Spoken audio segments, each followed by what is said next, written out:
Hey folks, it's Tom, your frugal prepper.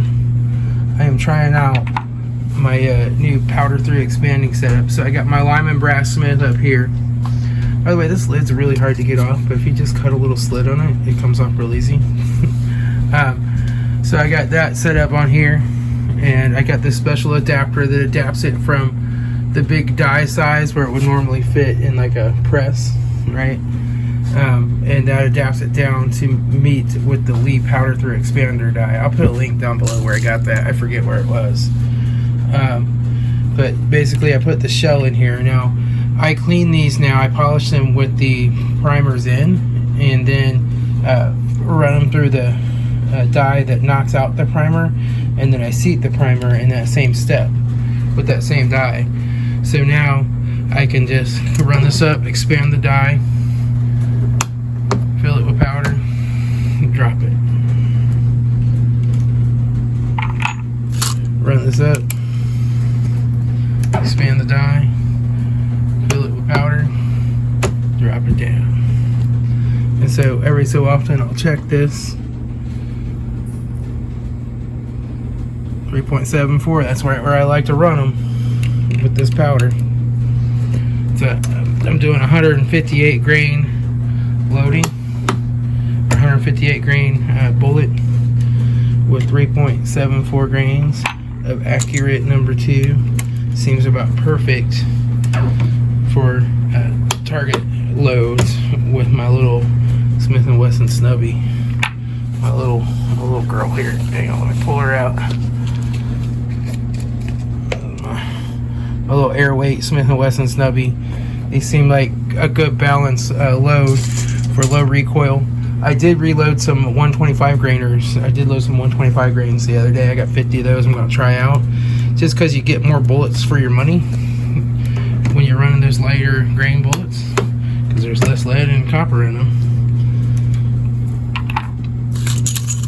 But this helps speed things up while you're working. And you can just take that one little extra split second to trip the powder measure and dump the powder, because it don't have a progressive press with the thing that raises it automatically. That's coming later, but when prices come down I'll get something like that. But right now this works absolutely wonderful. Allows me to do everything in one shot.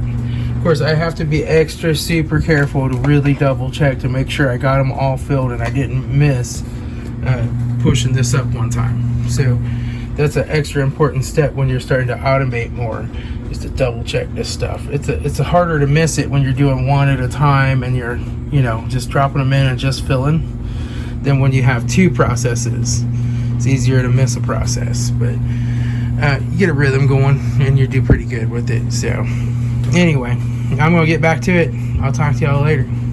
I'm just making ammo. I've got more stuff over here, more reloading supplies and stuff, and just making ammo and having fun practicing at the range. And I'm becoming a better and better shot, moving my targets around different distances and stuff. So, you know, you can still practice during this time. Yes, you're going to pay a lot for primers, but guess what? That reloaded round still costs less loaded up than it does to buy conventional ammo right now. And really, a lot of times it still comes out a little cheaper than it was before the pandemic, but you have the time of reloading it, right? But you can still go out and get this stuff and practice, and you're going to pay for it, right? You're really going to pay a lot for primers on Gunbroker, but it's still worth it to me to be able to shoot and practice. And I'll probably continue to reload even when ammo gets cheaper. I mean, I probably won't reload 9mm, right? But I'll definitely reload the other calibers where it saves me a little bit more money than 9mm would. Yeah, so that's what I'm up to. I'll talk to y'all later. This is Tom, your frugal prepper.